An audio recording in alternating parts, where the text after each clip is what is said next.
दोस्तों आज हम जिस मूवी के बारे में बात करेंगे उसका नाम है ब्लू वैलेंटाइन, जो साल 2010 में आई थी। तो चलिए स्टार्ट करते हैं। मूवी की स्टार्टिंग में एक बच्ची ज़ोर ज़ोर से अपने डॉगी को बुलाती है, फिर अपने पापा के पास आती है और उसको उठाती है और अपने डॉगी को ढूंढने को कहती है। फादर का नाम है डीन। डीन और उसकी डॉटर बहुत ढूंढते हैं बट डॉग नहीं मिलता।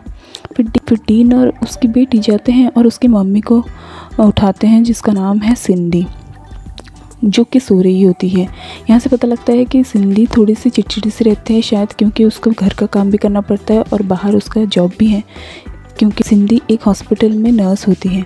सिंडी उठती है और ब्रेकफास्ट बनाती है। डीन अपने बेटी के साथ मस्ती करते रहता है। को स्कूल के लिए लेट होता है। सिंडी उसको रेडी करके स्कूल छोड़ने जाती है अपने कार में, और डीन बार बार सिंडी को सीट बेल्ट लगाने की बात कहता रहता है। इससे ये पता चलता है कि डीन अपने फैमिली से बहुत प्यार करता है। सिंडी हॉस्पिटल आती है और अपने डॉग के मिसिंग होने का प्रिंट्स निकालती है। यहाँ डीन घर पेंटिंग करता रहता है। इससे ये दिखाया जाता है कि डीन कोई बड़ा काम नहीं करता, वो घर के पास ही रहता है और छोटे मोटे काम करता रहता है। फिर रास्ते में सिंडी को अपने डॉग की लाश दिखाई देती है, शायद डॉग पे किसी ने गाड़ी चला दी थी। डीन फ्रैंकी के स्कूल पहुंचता है क्योंकि आज उसके स्कूल में फंक्शन होता है। फ्रैंकी परफॉर्म कर रही होती है। फिर सिंडी वहां आती है और डीन को बताती है कि उनका डॉग अब नहीं रहा और रोने लगती है। डीन और सिंडी फ्रैंकी को सिंडी के पापा के घर में छोड़ के आते हैं, फिर डॉग को दफनाने के लिए। स्टोरी चली जाती है पास्ट में, जहाँ पर डीन एक मूवर्स एंड पैकर्स के ऑफिस में आता है जॉब के इंटरव्यू देने के लिए। उसको वो जॉब मिल जाती है और सामान उठाने का काम करता है। वहाँ अपने साथियों को बताता है कि बॉयज़ और गर्ल्स कैसे अपनी लाइफ पार्टनर चुनते हैं। डीन के हिसाब से गर्ल्स अपने लिए बेस्ट ऑप्शन ढूंढती है, जैसे कि ग्रूम अच्छी जॉब करता हो, गुड लुकिंग हो, सेटल्ड हो, एट्सेट्रा। बट बॉयज़ सिर्फ एक लड़की को देखते हैं और उसको लगता है कि यही है वो जिसके साथ वो सारी ज़िंदगी गुजारना चाहते हैं, तो उसी से ही शादी करते हैं। फिर डीन एक बूढ़े आदमी का सारा सामान पैक करके एक नर्सिंग होम के रूम में लेके आता है और डीन रूम में सारी चीज़ों को अच्छे से सजा के रखता है। डीन वो बूढ़ा आदमी को अपना कमरा दिखाता है जहाँ पर सिंडी से उसकी पहली मुलाकात होती है।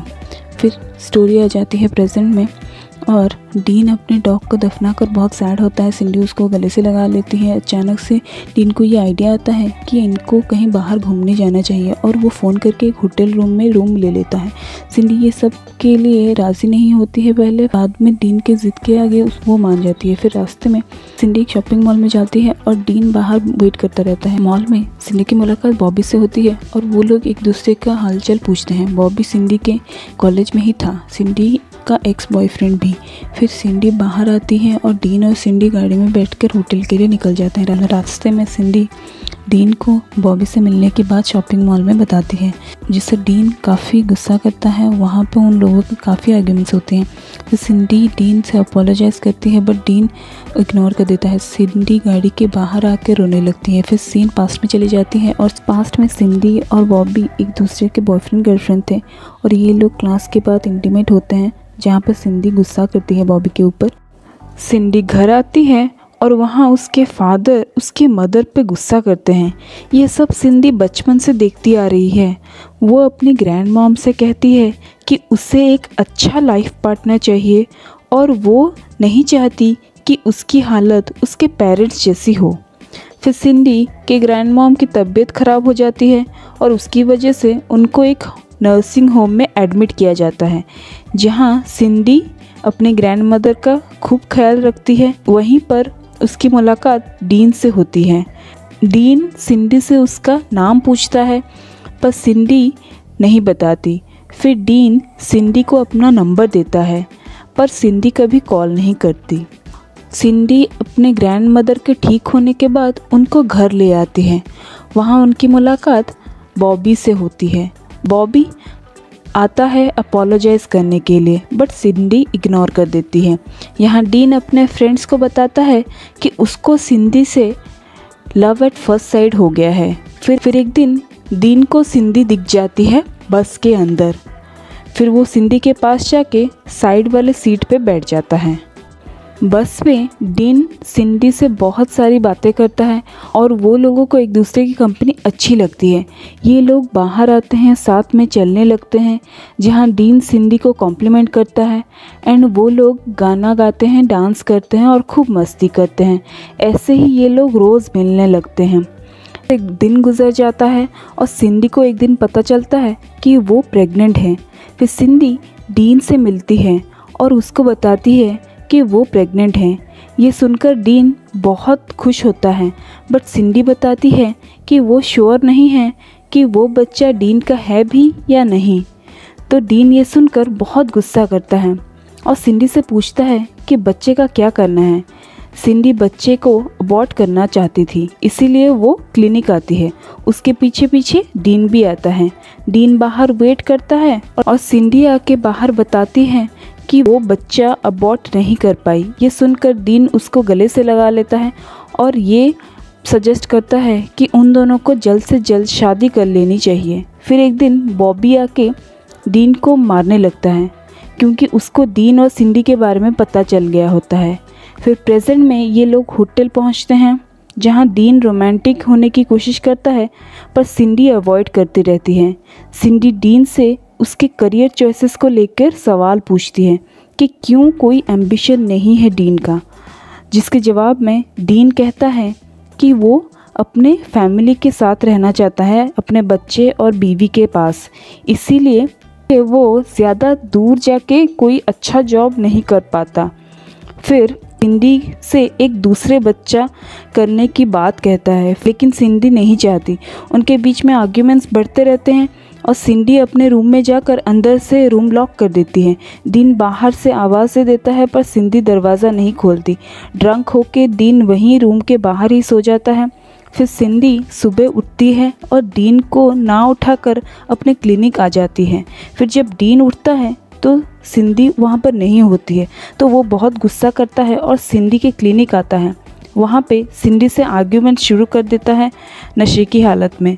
फिर आर्ग्यूमेंट्स बढ़ते हैं और डीन क्लिनिक के अंदर आ जाता है। ये आर्ग्यूमेंट्स देखकर क्लिनिक के स्टाफ डीन को बाहर जाने के लिए बोलते हैं। फिर बीच बचाव में डॉक्टर आता है और डीन डॉक्टर को भी मार देता है।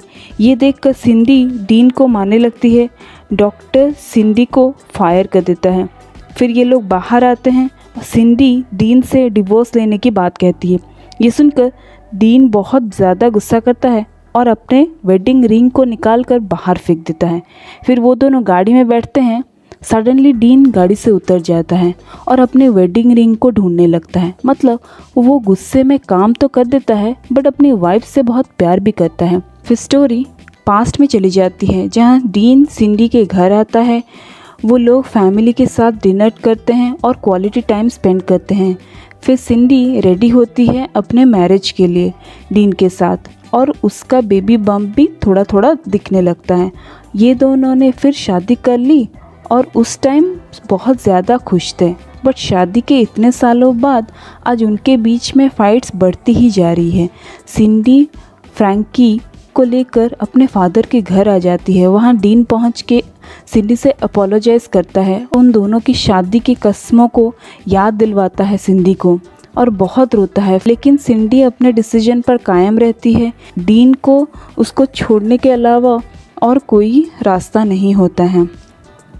फिर डीन वहाँ से रोते हुए चला जाता है और फ्रैंकी उसके पीछे पीछे भागने लगती है।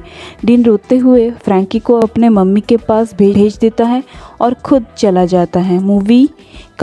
मूवी के एंड सीन में सिंडी और डीन के सारे हैप्पी मेमोरीज़ के फ़ोटोज़ दिखाए जाते हैं और मूवी यहीं पर ख़त्म हो जाती है।